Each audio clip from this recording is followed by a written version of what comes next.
Bienvenue à tous dans cette nouvelle vidéo tournée depuis l'agence Orpi située à Solliès-Pont, dans laquelle j'ai le plaisir aujourd'hui de recevoir Monsieur Johnny Delany. Alors Johnny, on est partenaire de travail depuis maintenant quelques temps, hein, et est-ce que tu peux te présenter un petit peu s'il te plaît? Oui.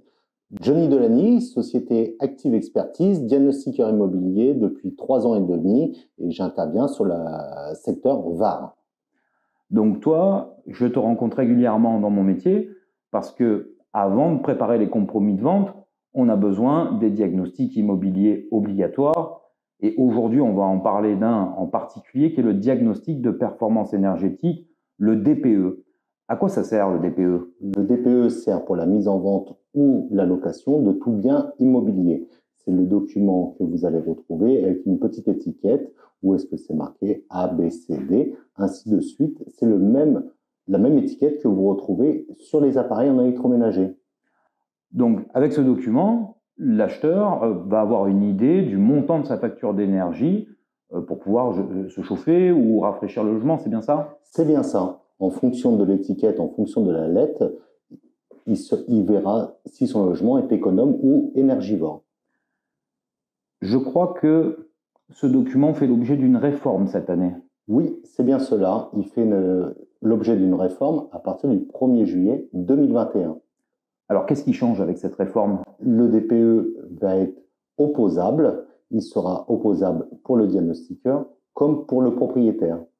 Alors, ça veut dire que aujourd'hui, avant cette réforme, la façon dont est fait ce diagnostic ou son résultat n'est pas opposable, c'est-à-dire, comprenons-nous bien, c'est-à-dire qu'il n'y a pas de recours pour celui qui en bénéficie contre celui qui l'a fait, c'est bien ça? C'est bien ça.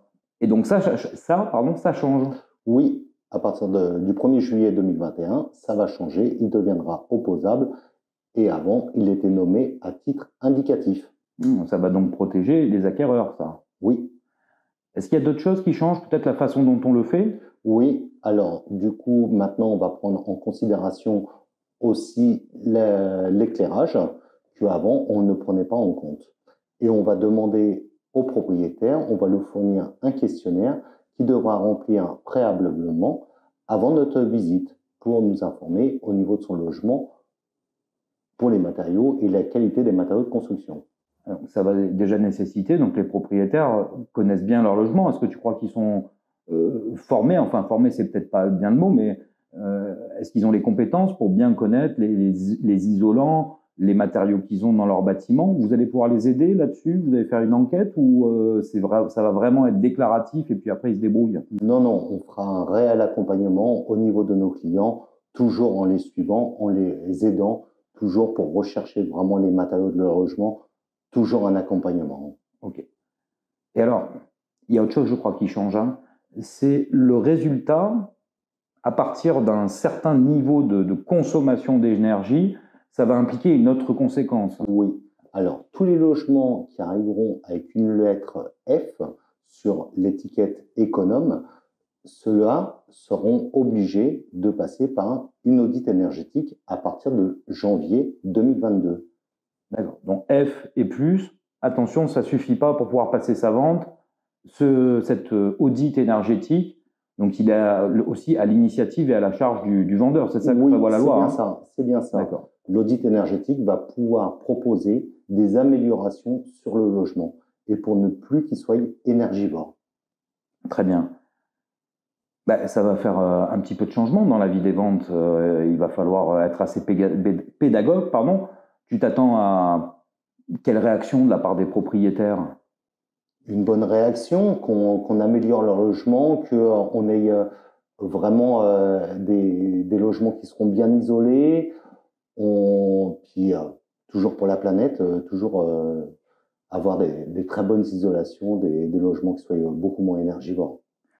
Je reviens sur un point, c'est cette histoire d'audit. Qui est-ce qui est capable de faire cet audit?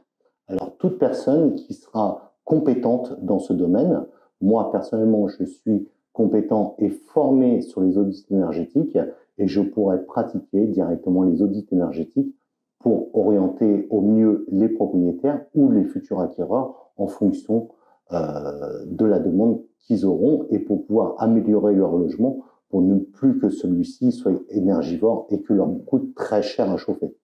Donc, tu as anticipé, tu t'es déjà fait former pour pouvoir réaliser cette prestation complémentaire. Oui, oui. Bon, toujours à la page, hein, Johnny, mais ça, on est habitué. C'est vraiment le top de la réactivité. Écoute, je te remercie pour toutes ces précisions. On se retrouve peut-être ensemble dans une prochaine vidéo pour aborder un autre sujet spécifique de ton travail. J'espère que le sujet vous a plu. Si vous avez des questions, n'hésitez pas à les mettre en commentaire. La rénovation énergétique est un sujet d'actualité aujourd'hui et encore plus demain. Donc je pense que vous devez avoir plein de questions là-dessus. N'hésitez pas dans les commentaires. Les coordonnées de Johnny, vous les retrouvez dans le lien de description de la vidéo. Et je vous dis à très bientôt. Au revoir. Au revoir.